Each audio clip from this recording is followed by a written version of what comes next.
Esse aí são fotos do MV Brasil, tá? Que eu pedi para ele passar, só que ele está tendo dificuldade porque parece que o controle não está respondendo. São atos que foram feitos, atos patrióticos que foram feitos no Rio de Janeiro, muito antes desse início de Revolução Brasileira que vem acontecendo aqui no nosso país, desde o dia 15 de março do ano passado.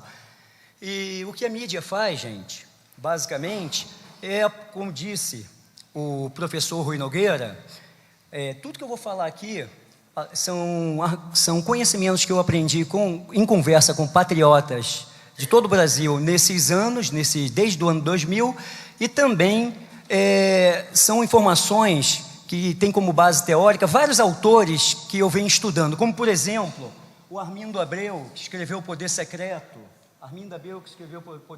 Bautista Vidal, bem conhecido, o movimento EIR, com o Lourenço Carrasco, a Auditoria Cidadã, com a professora Maria Lúcia Fatorelli, tá? Professor Rui Nogueira. Então, tem toda uma série de estudo técnico para dar um embasamento para essa nossa apresentação, tá? E a política do quero-quero, na verdade, é uma política, volta lá no pássaro, por favor, é a política que a mídia usa para distrair a população brasileira, porque esse pássaro, quando alguém se aproxima do ninho dele, ele voa para longe do ninho, começa a fazer um monte de barulho, distraindo a atenção das pessoas em relação ao que interessa, do predador em relação ao que interessa, que é o ninho desse pássaro. E a mídia faz isso. Eles não querem que a gente saiba a verdade. A verdade como essa aqui, ó. O que é isso aqui? Isso aqui é uma pedra de quartzo, gente. E além de fazer objetos de ornamentação e pedras holísticas, para que serve o quartzo, na essência? Para quê? O que tem aqui dentro que é tão valioso? Microfone. Silício? Não, pessoal, não é de novo. Isso. O que tem aqui de tão valioso? Silício? Já ouviram falar do Vale do Silício na Califórnia? O vale é deles, mas provavelmente o silício é nosso, porque o quartzo de boa qualidade, grande parte dele, 50% dele aproximadamente, está no Brasil. E um engenheiro da Petrobras me informou que para cada quilo de quartzo de boa qualidade, tira-se até 100 gramas de silício puro. E com 100 gramas de silício puro, gente, as corporações transnacionais conseguem fazer até 250 microprocessadores eletrônicos, que é o cérebro do computador. Doutor Ribas, eu gostaria de poder doar essa pedra para a UND, para que fique na sede dela. Eu gostaria de poder entregá-lo. Tá? Fique na sede do...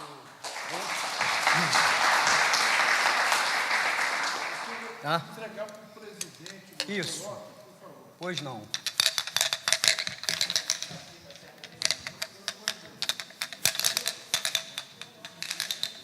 Fica na sede. Isso aqui, gente, o que é? O que nós temos aqui? O que nós temos aqui? Outro pedacinho do território nacional. Isso aqui é uma pedra de hematita polida. Para que serve, gente? Para que serve? Daqui se tira 600 quilos de ferro, de cada tonelada do minério de ferro. Tá? Para que serve? Tudo, serve para tudo. Aço, automóveis, ferro, avião, serve para tudo. E pode passar, por favor. Quando a gente quando a gente compra um carro de uma corporação transnacional, um carro importado, por exemplo, quando se paga por um carro importado R$100 mil, nós temos que entregar, já que a hematita custa cerca de $100, esse é o número que eu vi, né, na minha última observação, $100 a tonelada, nós temos que entregar até 50 toneladas de minério de ferro para pagar por um automóvel importado que as corporações transnacionais fazem com o nosso minério. Por favor, amigo. Tá. Pode passar. Pode passar, por favor. Professor Ribas, eu não consegui o nióbio, tá? Eu não consegui o NIOB em natura, mas aí tá. Eu não vou falar do NIOB por causa do tempo que eu vou ter que acelerar, mas o professor Ribas é um grande herói em defesa do NIOB nacional, porque o senhor salvou uma mina, não foi? O senhor salvou uma mina e conseguiu fazer com que as Forças Armadas fossem para lá, se deslocasse para lá e mantivesse a reserva intacta até hoje. Qual o nome da mina, professor? São Gabriel da Cachoeira. Então, como o senhor já fala muito do NIOB, eu vou passar adiante. Por favor, mas o pior não é isso, gente. A pior coisa que existe no Brasil é o sistema de dívidas. Tá? Sistema de dívidas que é muito bem explicado pela professora Maria Fatorelli na Auditoria Cidadã. De um PIB de 6 trilhões de reais, tá? O governo federal, esse ano, vai arrecadar 2,4 trilhões de impostos. E ele vai destinar, passa o próximo quadro, por favor, ele vai destinar essas receitas, eu aumentei esse aqui porque dá para ver melhor. Ele vai destinar 21% para a Previdência Social, 10% para os estados e municípios, e o resto você não consegue nem ver. Ué. É tão pequeno que nem se consegue ver. E tem uma coisa, ele só mantém 10% nos estados e municípios e 20% na Previdência porque é constitucional. Tá? Porque a Constituição garante a Previdência Social. Garante. E eles estão querendo fazer uma reforma na Previdência para acabar com isso, porque eles não querem nem dividir nada com o povo. Eles querem tudo para eles. Agora, para saldar juros, serviços, abatimentos, rolagem da dívida interna, das dívidas interna e externa do Brasil, eles entregam 45% de tudo que o governo federal arrecada. Isso é um absurdo. Eu estava falando aqui com o general que as receitas totais das Forças Armadas do Brasil, todas as 3 forças, todas as receitas representam apenas 2,58% do orçamento federal. Ou seja, juros e amortizações para banqueiros representa algo em torno de 18 vezes mais do que é destinado às Forças Armadas. Quer dizer, nós não estamos num Estado democrático de direito. Não existe normalidade no Brasil. É isso que eu estava tentando falar aqui com o general. E aqui na questão do Estado e município, vocês lembram que na década de 90, o governo se tornou credor dos estados. A dívida de todos os estados passou para o controle do governo federal. Vocês lembram disso? Lembra disso? Por quê? Porque o banco dos estados, todos os estados que tinham banco foram privatizados. Só que havia um rombo enorme em todos os bancos. O governo federal assumiu esse rombo, saneou os bancos e entregou os bancos absolutamente intactos, com todo o seu patrimônio, às corporações nacionais e transnacionais, para o controle delas. Tá? E se tornou agiota dos estados. Os juros que ele cobra dos estados é um absurdo. O estado do Paraná, por exemplo, já pagou essa dívida 3 vezes e hoje deve 10 vezes mais do que era a dívida no passado, na origem dessa dívida, quando a dívida do estado do Paraná passou para o controle do governo federal. E alguns estados estão chegando ao absurdo de pegar dinheiro com Banco Internacional a juro quase zero para saldar a dívida com o governo federal, para fugir da agiotagem do governo federal, para conseguir sanear suas contas e fazer seus investimentos necessários. Tá?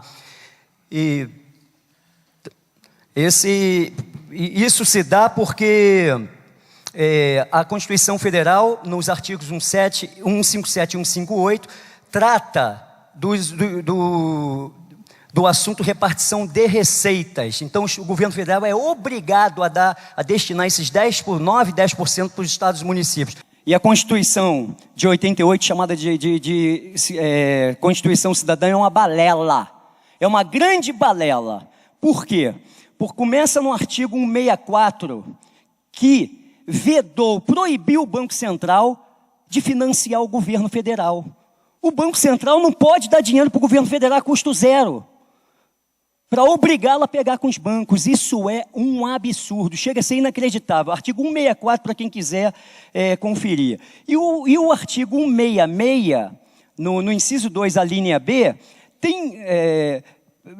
ele tem umas emendas lá que proíbe o governo federal de criar emendas extras para cobrir determinadas despesas, com exceção de serviços da dívida.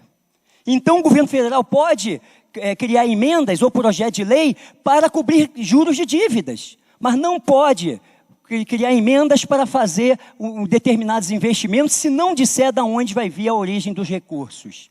Tá? E o artigo 192, também é muito infame. O artigo 192, ele restringia as taxas de juros do Brasil a 12%. O Congresso Nacional tirou esse artigo da Constituição. É inacreditável, são inimigos infiltrados dentro do Brasil. E nós precisamos entender isso. E aqui está quando o Fernando Henrique assumiu o governo na era do Itamar Franco, a dívida interna do Brasil, era de 30 bilhões de reais. Quando o Fernando Henrique saiu do ministro e foi presidente, a dívida era de 60 bi de reais. No final do governo Fernando Henrique, ela chegou a 687 bilhões de reais. E no final da era Lula, quase 1,6 trilhão de reais. Tá? Então, a dívida interna saiu de 30 bilhões de reais a 1,6 trilhão de reais. Tá? Por favor. E com isso nós chegamos ao ano de 2015, com uma dívida interna, depois da era Dilma, de 4 trilhões de reais, quase lá, e uma dívida externa, que era de 220 bilhões no início do governo Lula, agora chega a 545 bilhões de dólares. Mais do que duplicou na era PT. E ele ainda diz que pagou a dívida. Vocês lembram disso? Ele foi a público dizendo que pagou a dívida. Isso é um absurdo, é uma grande mentira. E teve gente com curso universitário, até mestrado e doutorado, que acreditou nessa balela. FMI não é banco.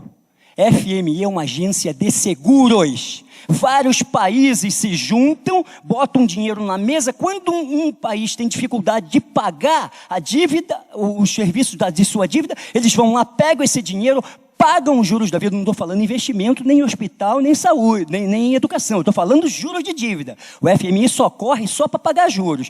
Bota esse dinheiro na mesa para pagar juros para o banqueiro, e esse dinheiro se soma ao montante total da dívida daquele país. FMI não é banco, é agência de seguros. De quanto era a dívida com o FMI? 15 bilhões de reais. Ele pagou a dívida, mas emitiu o título, transformou isso em título da dívida externa a 16% ao ano e elevou a dívida externa para 4 trilhões de reais. É isso que está acontecendo no Brasil. Tá? Por favor, amigo. Vou dar uma acelerada aqui. Em 2003, nós fizemos uma campanha no Rio de Janeiro, em 2003, no governo Lula, e já estávamos acusando esses crimes contra a nação brasileira. E a sangria era de 250 bilhões na época, no Rio de Janeiro. Hoje é de 1 trilhão de reais. É o que se perde de receita anualmente com o serviço da dívida no país. 1 trilhão de reais. O que daria para fazer com esse dinheiro, meu Deus? Por favor.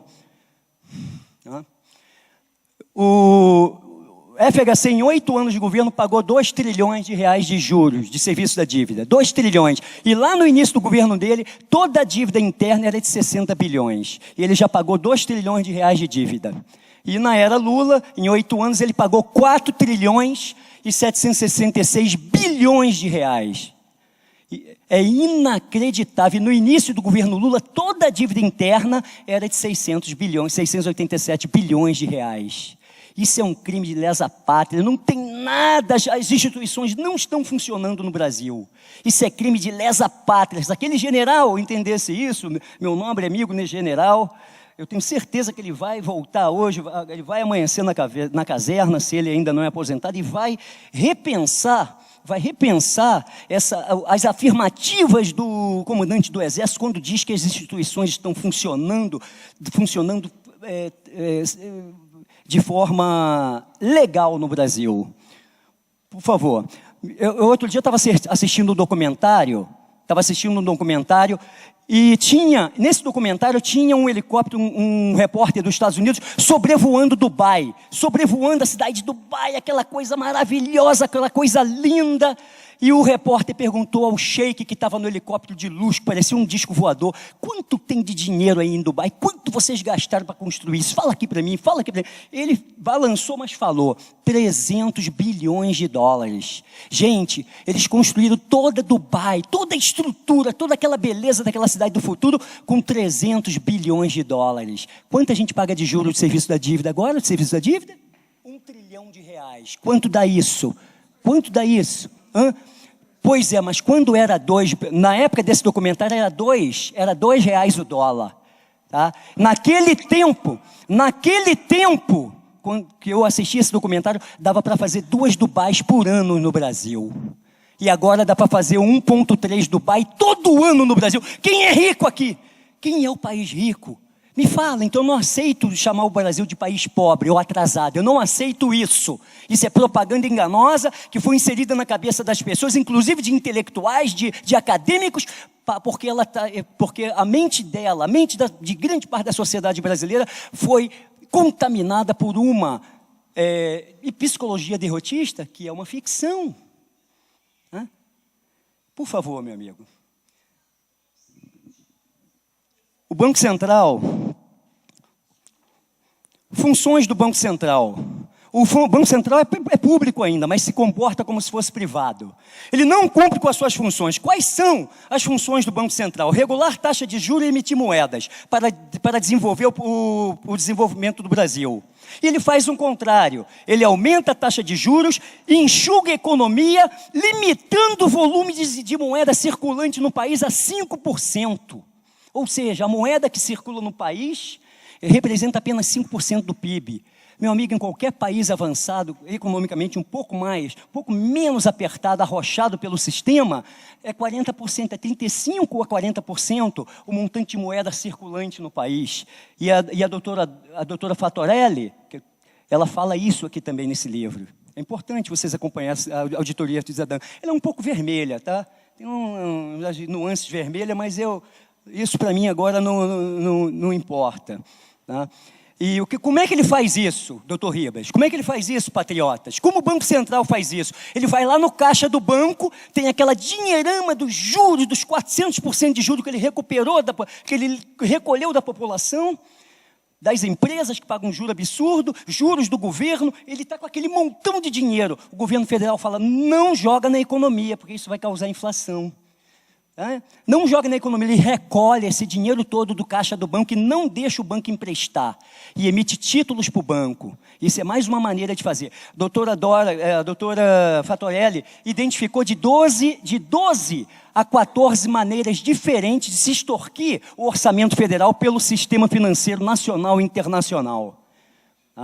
Estou falando pouco para correr, porque eu tenho 50 figuras dessa, cada uma tem que correr em 30 segundos, porque eu não vou estourar o tempo.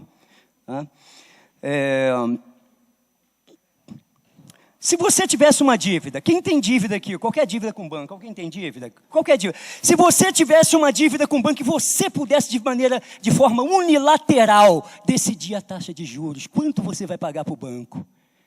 Você botaria a dívida lá no alto? Ou você daria a dívida mínima, como é nos Estados Unidos ou no Japão, que é 0,2% ao ano? O governo federal, gente, o Banco Central, com uma política econômica e financeira suicida, ele decide de forma unilateral, porque ele tem o poder, ele tem o monopólio financeiro no país, que o Banco Central ainda é público no país, ele decide pagar juros estratosféricos. Isso é crime de traição à pátria, meu general, meu coronel, comandante do exército, por favor, salve o povo brasileiro, salve os 50 mil brasileiros que estão morrendo todo ano em nosso país, salve os idosos que estão na porta dos hospitais, salve as nossas crianças, salve a pátria, meus militares, porque o povo está fazendo o que pode. Viu? Então nós vamos avançando. Por favor, o que é isso aí? Isso aí não é um projeto internacional, não. Esse projeto é internacional, só que aqui eles arrocham mais. Eu tenho a desconfiança que eu sei o motivo. O principal motivo, entendo eu, foi que o Brasil tem uma dívida histórica com as corporações transnacionais, quando o Brasil, na Batalha de Guararapes, deu um chute no traseiro da Companhia das Índias Ocidentais, em 1654, na última batalha que derrotou a Companhia das Índias Ocidentais. O livro de história vai falar que foi os holandeses, não vai falar? Companhia das Índias Ocidentais, que era uma grande corporação já preparando seus tentáculos para abocanhar o mundo nos próximos séculos. E nós expulsamos eles daqui e não deixamos eles abrir o baú de maldade deles aqui. Eles foram derrotados no Brasil.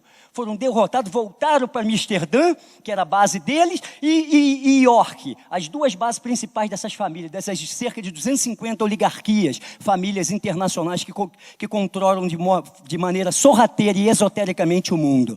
Voltaram para lá, depois, de Amsterdã, eles foram para uma ilha lá no norte da Europa, das Américas, voltaram para as Américas depois de algumas dezenas de anos e compraram uma ilha dos índios. E lá fizeram a sede econômica desse pretenso, que eu chamaria agora de governo mundial. Qual é o nome dessa ilha? No norte, Manhattan, que é um nome indígena. Entendeu? E depois, como eles tinham a sede lá em Londres, que era outra principal sede deles, na City,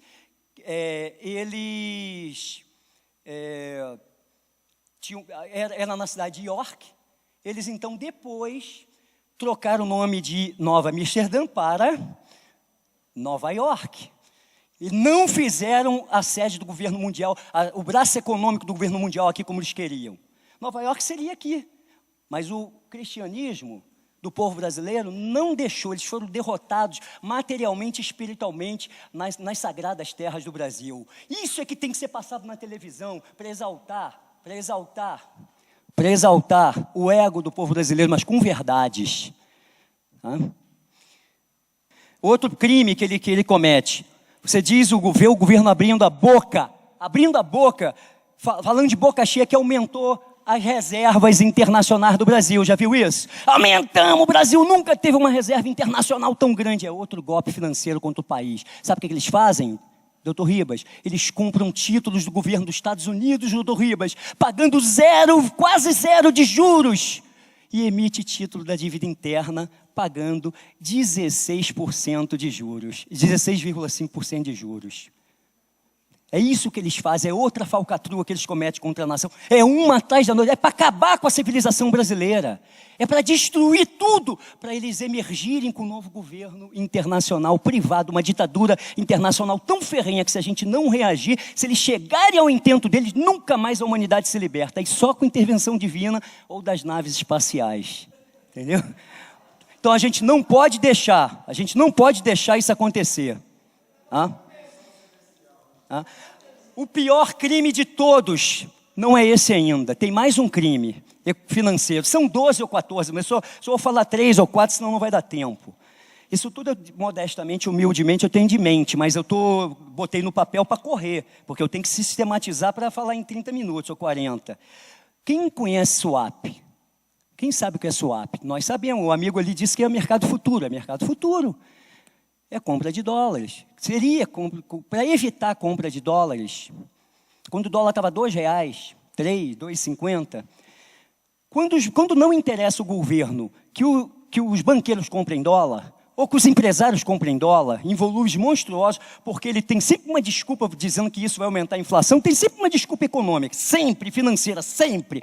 Na maioria das vezes é mentira. Quando o banqueiro vai comprar dólares, ele vai lá no banqueiro e fala assim: banqueiro, o empresário, não compre dólar. Isso vai prejudicar o plano econômico do governo. Você não pode fazer isso. Mas vem aqui, assina um contrato comigo aqui. Assina aqui. Se o dólar subir, eu te pago a diferença. E subiu. E foi para R$4. 2015, a doutora Maria Fatorelli acusa isso há 15, 20 anos. Em 2015, o rombo foi de 170 bilhões de reais só nisso, só no swap. E esses 170 bilhões não foi pago em dinheiro, foi pago com títulos, e a dívida subiu mais 170 bilhões. Por isso que ela saiu de 3,6 nesse ano e foi para quase 4 trilhões. É inacreditável. O que tem? O que é que tem de regular nas instituições brasileiras, meu Deus? É crime de traição à pátria. E para piorar, o comandante do exército, a quem todos obedecem, está submetido a um indivíduo, ao ministro da Defesa, que é membro titular, todos sabemos disso, de uma organização internacional que atenta contra a soberania do Brasil de forma sistemática, que é o Foro de São Paulo. Só isso já seria motivo suficiente para as Forças Armadas chamarem o povo. Cara, bota um tanque na rua e você vai ver a multidão que vai atrás. Eu mandei um vídeo com helicópteros, um vídeo maravilhoso que eu recebi, vários helicópteros nas praias do Rio de Janeiro, agora, antes de ontem, aquele mundo de helicópteros, esse mundo acabando. Vários helicópteros das Forças Armadas, um atrás do outro na fila. Eu mandei esse vídeo, espalhei o que veio de saudações, o pessoal, isso é pouco, quando vai acontecer? O povo vai atrás, gente. Os 7 milhões vão se transformar em 50 milhões na rua. Eu tenho certeza absoluta. Nós precisamos preparar o Brasil para isso, porque talvez a única saída seja essa. Tá? O que é isso aí? Esse sistema, o quadro anterior a esse aqui, por que passou tantos quadros assim? Aqui, ó, esse aqui o que eu queria dizer é que esse sistema da dívida é internacional. Olha a dívida dos países. Japão, 226% do PIB. Grécia, 175% do PIB. Itália, 133% do PIB. Todos esses países devem pra caramba. O sistema internacional, aqui está os Estados Unidos com 72%, mas já está perto de 20%. Já está perto de 20 trilhões a dívida dos Estados Unidos. E o Obama, há 3 anos atrás, ele disse que o governo dos Estados Unidos ia bancarrota, ia quebrar. Ele foi à mídia e falou, não temos dinheiro, a mesma coisa que está acontecendo aqui no Brasil, não temos dinheiro, o país vai quebrar. E ele, em vez de pedir o remédio para salvar os Estados Unidos, seria uma auditoria completa da dívida interna e externa dos Estados Unidos, o que ele fez? Ele pediu o Congresso para aumentar a dívida, e a dívida dos Estados Unidos foi de 17 para 19 trilhões de dólares em poucos meses. Esse dinheiro foi dado para os bancos para salvar o banco. O próximo, por favor. Tenta. Aqui, ó. Em 1913, o Banco Central dos Estados Unidos foi privatizado. Todos nós sabemos disso. Não sabemos? Em 1913, foi privatizado. Às vésperas de Natal, no dia 23 de dezembro de 1913, ele foi privatizado, quando o povo dos Estados Unidos estava comemorando o Natal e contando louvores e glórias a Santa Claus, o Papai Noel. Tá? Eles dividiram o Banco Central dos Estados Unidos privado em 12 filiais. E a mesma nota de $1 que deveria ter diferente, só o número de série, mais nada, ou a assinatura do presidente do banco, se trocar. Olha ali o que acontece com a nota de dólar. A, B, C, D, E, F, até L, de A a L. Eu demorei, mas eu juntei essas 12 notas. Está tudo carimbado aqui, de A a L.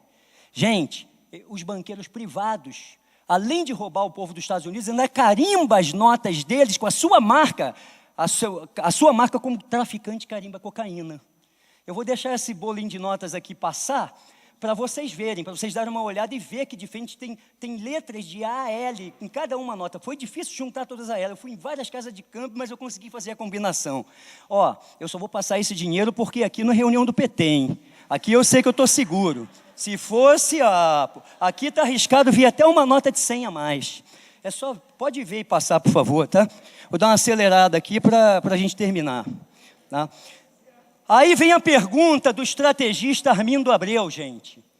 Vem a pergunta do estrategista Armindo Abreu, que escreveu esse tijolão de quase 800 páginas, O Poder Secreto, que é uma das pessoas com quem eu tive muito tempo conversando, inclusive na casa dele. Se os Estados Unidos devem, se todos aqueles países europeus devem, para quem os Estados Unidos devem?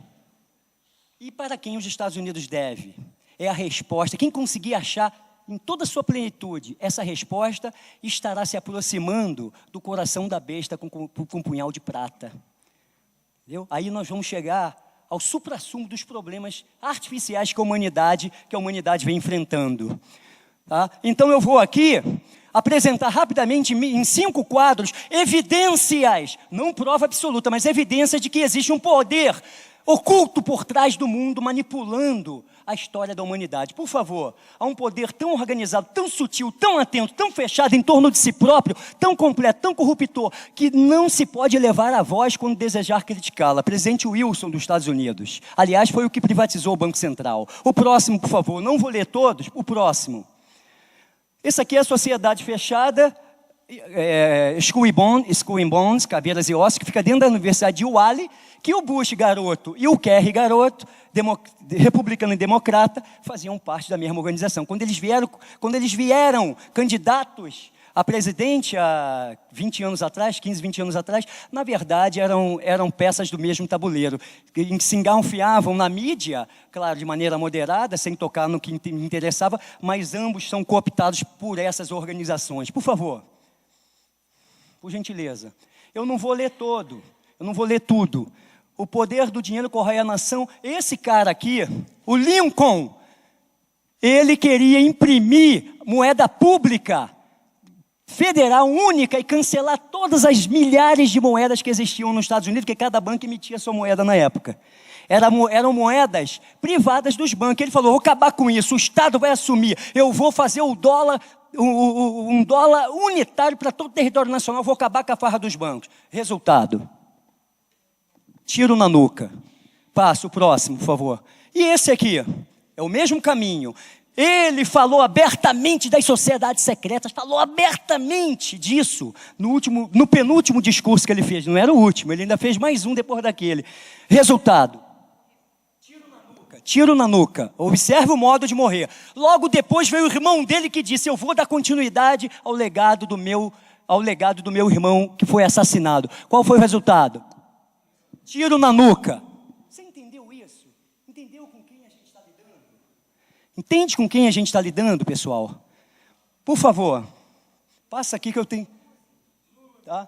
Esse aqui é um boçal, isso aqui é carpete dessa oligarquia internacional. Fez mais do que pediu a ele.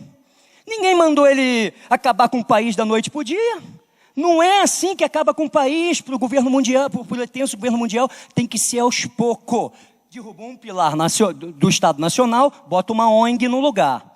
Derrubou outro pilar, bota outra ONG no lugar. Ou privatiza, ou seja lá o que for. Ele pela ignorância dele, ou pela ganância, foi fazendo tudo como se fosse tudo ao jeito dele, com aquele jeito estabanado, ignorante, né? Então é isso, ó. Ele afirma ali, ó, volta lá, por favor. Presidente Lula defende a nova ordem mundial. Não tem dúvida que isso é um processo real. Por favor, por gentileza. Esse aqui, segundo o Armindo Abreu, é um sistema de poder que está sob controle dessas famílias, que ele chama, o topo dessas famílias, ele chama de fraternidade babilônica. Está no topo da família. Tá lá em cima. Todas essas agências aqui, tudo que está aqui, está sob controle deles. E olha a humanidade aqui, ó. Raça humana, que eles chamam de as oligarquias chamam de consumidores, de comedores, consumidores inúteis. Por isso eles vão querer acabar, ao que tudo indica, com boa parte da humanidade. Por favor. A ONU é fogo. Ai, meu Deus. A ONU é terrível, cara. A ONU é terrível. A ONU poderia pegar toda a política dela, tudo que ela tem, e jogar no lixo. Isso, defender só uma coisa, lá na ONU, só ia ter um documento lá, de uma folha, está aqui, ó. Ela ia escrever só nessa folha, ia ser o único documento da ONU. Só isso que todos os 200 representantes, ou os representantes de 200 países iam defender. A auditoria completa das dívidas internas e externas de todos os países vão fazer sua auditoria, vão extinguir suas dívidas e os seus bancos centrais vão passar a financiar o governo e os governos nunca mais vão pegar um centavo emprestado com banqueiro nenhum, nem nacional, nem internacional. A humanidade explode em prosperidade. O próximo, por favor. Olha só, tem um tripé básico da ONU, que eu vou falar só uma linha de cada setor. Isso aí é a campanha do desarmamento lá no Rio de Janeiro, modestamente o nosso movimento liderou lá. Tá?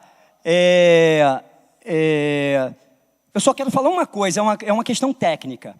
Segundo o movimento Viva Rio de São Paulo, aqui da grande São Paulo, o Bené Barbosa, ele apresentou um documento na época que eu achei interessante. Havia uma pesquisa científica que mostrava que para cada morte causada por arma de fogo nos Estados Unidos, e isso servia também para grandes metrópoles, ele evitava 4 mortes. E só isso já era o suficiente para justificar o armamento do cidadão de bem no Brasil. Se para cada morte com arma de fogo, 4 mortes são evitadas, então vamos armar o povo. Tanto é verdade que quanto mais o povo é armado, menor o índice de criminalidade. Por que isso acontece? Porque quando o vizinho, os bandidos sabem que aquela família tem arma em casa, eles se metem menos, não invadem a casa da pessoa e com isso vidas são salvas. Entendeu? O próximo, por favor. A população indígena não foi exterminada no Brasil, é outra farsa. É mentira, não foi exterminada. Você anda pelo norte do país e corre a cidade ribeirinha, você vai ver 40 milhões de descendentes de indígenas. Os indígenas se abrasileiraram, eles saíram do Neolítico e pararam de bater pé. Que é isso que eles querem que o povo brasileiro fique fazendo. Não querem que o povo brasileiro avance tecnologicamente.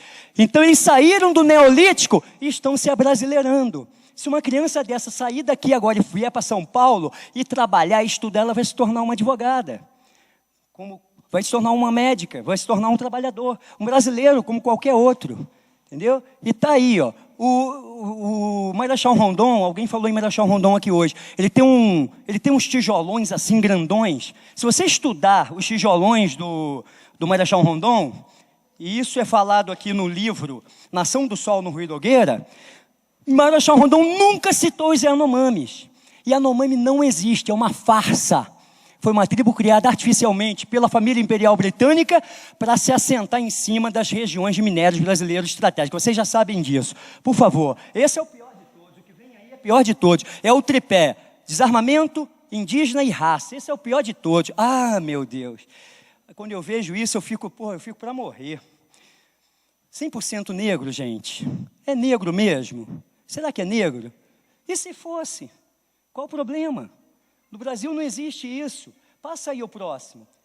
Pesquisas científicas provaram há 3 anos atrás, saiu no Jornal Globo, saiu na mídia geral. Depois vocês batem no computador e busquem as fontes, porque não deu para botar todas as fontes aqui. Saiu uma fonte, Ciência Brasil, uma revista digital. Eles chegaram à conclusão, analisando a genealogia do povo brasileiro, que quase 80% dos genes brasileiros são oriundos da Europa. Então um cara desse aí, volta lá no anterior, então um cara desse aqui que se diz 100% negro, ele está enganado. Na verdade, esse cara daí, eu garanto para vocês, se fizer o teste genealógico, esse cara aí é 70% branco. Se ele louva os antepassados negros dele, que ele realmente tem, por que ele despreza os testículos e ovários de seus ancestrais europeus? Porque a Europa, os alemães vieram para cá e trouxeram tecnologia, ciência e tecnologia, fundaram cidades maravilhosas, com técnicas agrícolas, industriais maravilhosas. Isso não interessa ao poder internacional, interessa que a gente fique, desculpe aqui pelo teatro, batendo o pé. Entendeu, gente? A próxima, por favor, por gentileza. Aí, ó, navios inteiros. Da onde veio o povo brasileiro? Degredados? Mentira! Pouquíssimos degredados vieram para o Brasil, é mentira. Eu comecei a pesquisar 2 dias, não consegui, porque eu já estava em São Paulo. Sabe quantos degredados vinham para o Brasil? Vinham nos navios que vinham cá buscar especiarias. 70. Eu escrevi aqui a estatística e os 70, navio com 400, navio com 200. Vieram alguns poucos milhares de degredados no Brasil. A maioria era por feitiçaria, era por perseguição religiosa, a maioria. Muitos prisioneiros políticos, não era comunista não, hein? Muitos prisioneiros políticos vieram para cá, pouquíssimos bandidos, e às vezes interessava Portugal se desfazer de algumas pessoas que às vezes batiam uma carteira jovem e vinha para cá, colonizar para ele. Entendeu a mentira? Quantos imigrantes vieram para o Brasil que compõem a nossa população? 5 milhões de imigrantes europeus vieram para cá. É aí que está o âmago da civilização brasileira, além dos índios e dos negros que aqui vieram também. Entendeu? É um mito. Vocês estão reparando que eu estou soltando algumas frases para cada item desse? Para cada item desse, volta lá, por favor, anterior.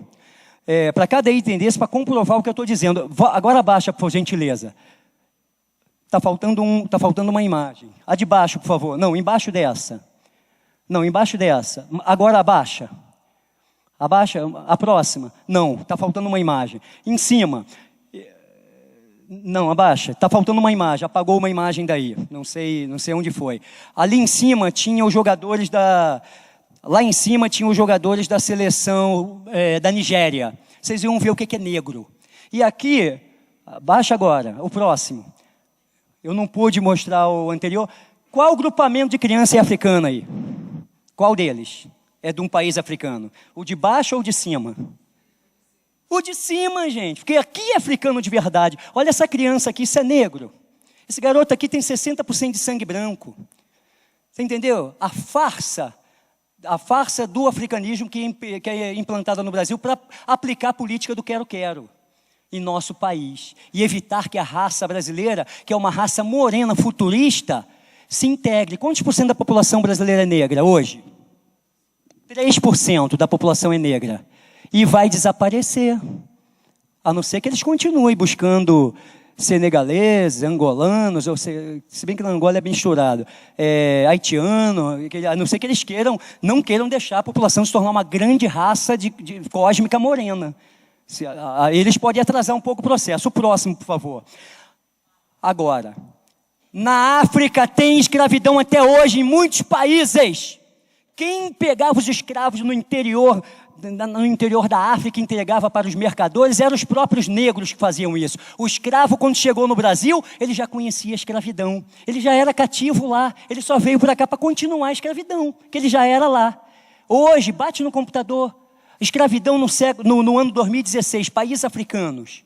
Tem um monte. Essa foto aqui é de quando? É de 1500 e pouco ou é recente? Essa foto aqui.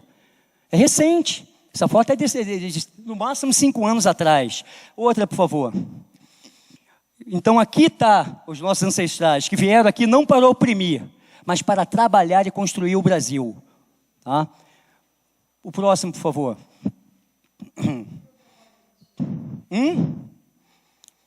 Oi? Olha aqui, gente. O gráfico do crescimento do Brasil nos últimos 100 anos. Crescimento do Brasil nos últimos 100 anos. Era Vargas. Olha aqui, era Vargas. Porra, eu vou ter que pegar uma cadeira aqui, hein, gente. Desculpa aqui. Vou atingir lá o pico. Era Vargas. Pô, 13%, cara, aqui. 13%. Os militares, no ano de 73, cresceu 14% num ano, cara. Num ano, 14%. Essa época dos militares, de 68 até 80, o Brasil cresceu a quase 10% por ano, a quase 10% por 12 anos seguidos. Os democratas chegaram ao poder. Olha o crescimento nacional. Aqui no canto, nos últimos, desde 90, desde 86, quando eles assumiram, daqui para cá. Magrinho. Entendeu isso? E tem muito mais recurso disponível hoje para o crescimento do que havia no passado. O próximo. Agora vocês vão ver quanto o Brasil teria de PIB se ele continuasse crescendo como na era dos militares. É uma coisa absurda. Tá? Eu queria só fazer uma continha aqui rápida, bem rápido mesmo. Isso aqui é importante. Opa! É a pressa, porque eu não quero abusar do tempo. Tá? Na verdade, eu vou apresentar mais um gráfico aqui, mais uma informação e vou para lá fazer a conta, porque eu me lembrei que isso aí é depois.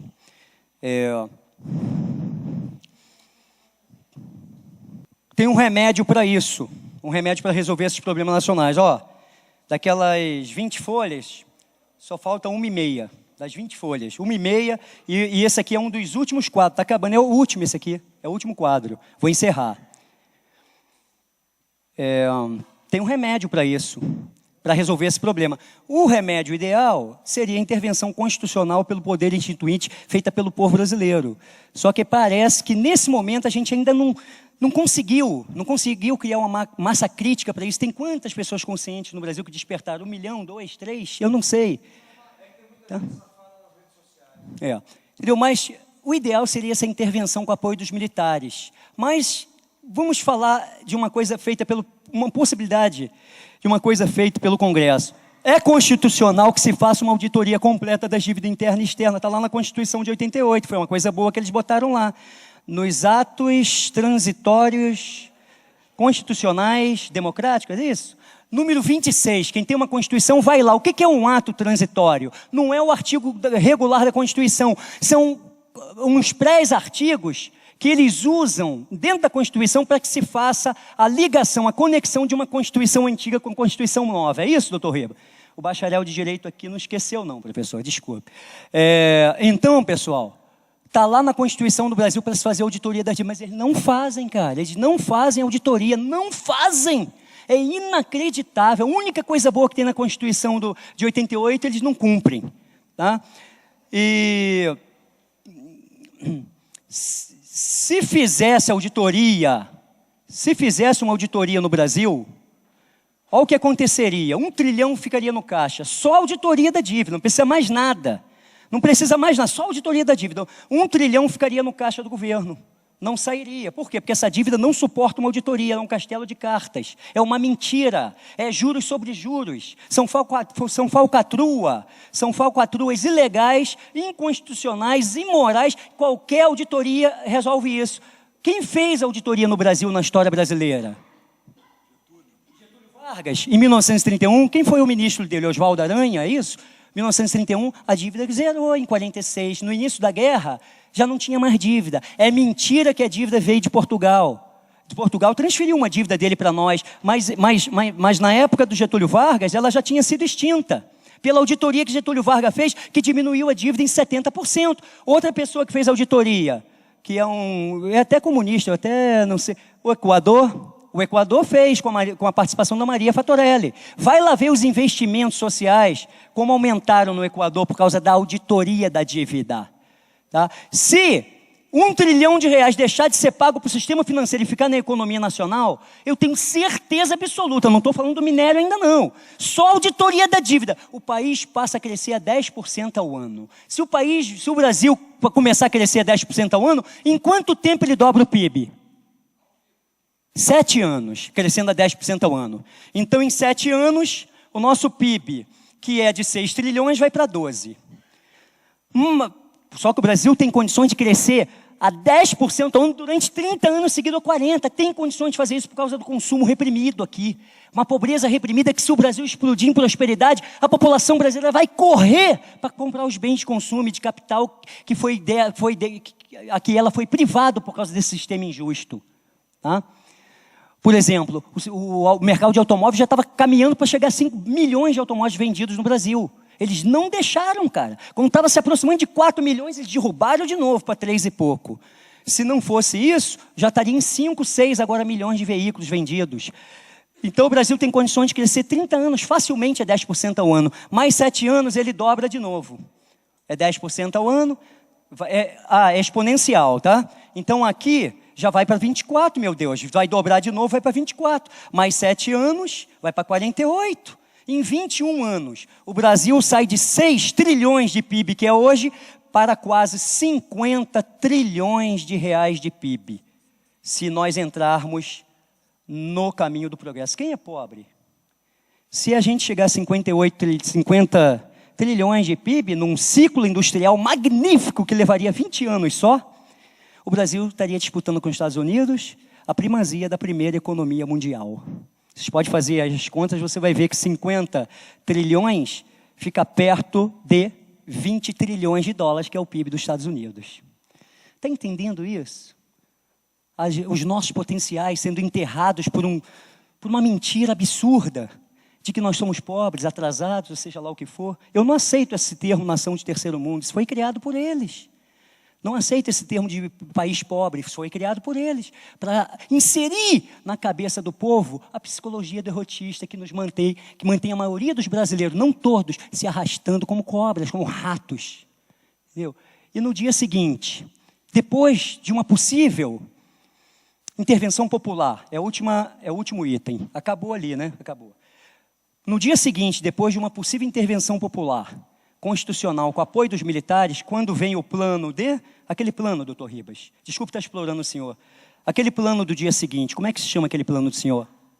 O day after, né? Day after. Não, o dia seguinte, vamos traduzir. Mas ele tem um outro termo, que é estudo de cenários. Eu li esse estudo, vou reler. Quando aplicar o estudo de cenários e fizer um governo provisório, um governo transitório, constituído, um Estado maior constituído de civis e militares, tá? Aí nós vamos poder aplicar os 32 pontos que vão transformar o Brasil na primeira, no mínimo na segunda potência mundial. Tá? E nós vamos, desses 32 só vou falar 5 principais, para encerrar e encerro aqui.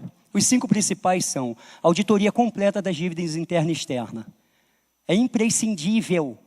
Os movimentos impeachmentistas e os intervencionistas precisam falar isso toda hora. Ninguém conhecia Nióbio.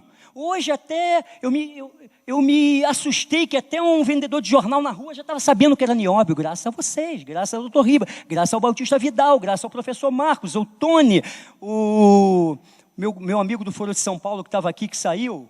Qual é o nome dele, Tony? O que estava aqui, o Renato. Né? Graças a todos nós, que o povo brasileiro hoje está cada vez mais conhecendo o Nióbio, e assim a gente vai avançando. Depois da auditoria, Banco Central público e financiando o governo federal. Nunca mais o governo federal, isso tem que ser artigo constitucional, pode pegar 1 centavo emprestado com nenhum banco, nem interno e nem externo. E tem um subitem que eu não vou falar agora, porque aí é muito, porque aí eu teria que conversar com os amigos em separado, que eu não vou falar aqui porque é demais. E tem gente que é impeachmentista, até intervencionista, que não concordaria. Todo o sistema de bancos do Brasil tem que ser estatizado. Banqueiro privado não existe. Por quê? Porque a impressão de moeda é só quem pode fazer é o governo federal. Não pode dar ao banco o direito de imprimir moeda. Ele imprime moeda e emite? Imprime. Ele imprime. Sabe como é que ele faz isso? Porque o banco pode emprestar mais dinheiro do que ele tem em caixa, às vezes, a 400% de juros ao ano. Se você empresta numa alavancagem dinheiro que você não tem em caixa, você está criando dinheiro do nada. Entendeu? Isso, não, mas eu não queria... Deixa eu só encerrar, doutor Ribeiro, eu quero encerrar. Eu vou abrir. Tá.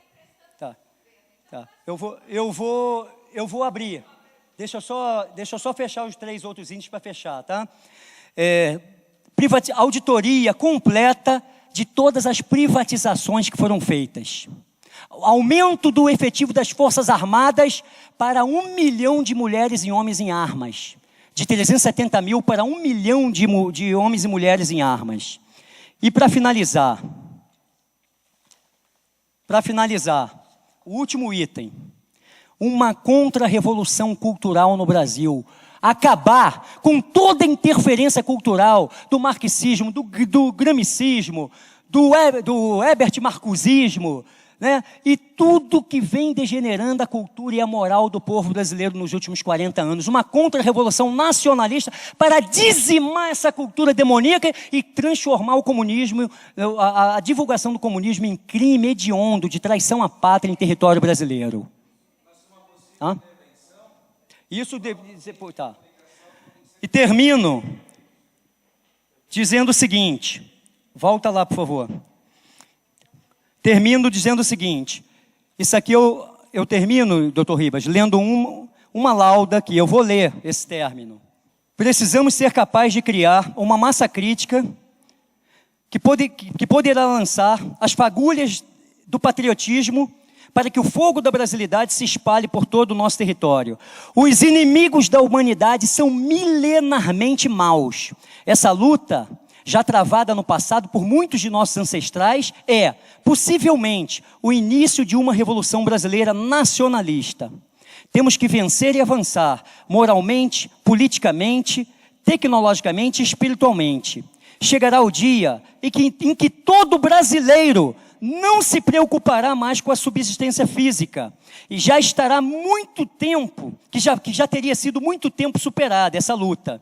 Mas estará ciente da necessidade de caminhar também, tecnologicamente, usando tecnologia, inclusive, em direção ao divino, acessando as frequências superiores. Quem entende do assunto sabe do que eu estou dizendo. Tá? Seria muito bom que o mundo tivesse integrado que essa propaganda mundial de integração da humanidade, de globalização, fosse uma unidade internacional legítima, baseada no espírito de cooperação, reciprocidade, amor, fraternidade, progresso, evolução moral e espiritual da humanidade. Mas não é. Não é. Quem falar internacionalismo hoje vai estar cometendo um erro gravíssimo e vai estar facilitando as coisas. Vai estar facilitando as coisas para essas oligarquias internacionais que estão trabalhando uma ditadura internacional privada para aplicar no mundo, dominando os estados nacionais à revelia da vontade de suas populações. Já que essa unidade internacional proposta por eles é uma farsa, então eu afirmo, para terminar, e termino mesmo, dizendo o seguinte: nesse caso, essa daqui é a única bandeira para a qual devemos render a nossa homenagem e prestar a nossa continência.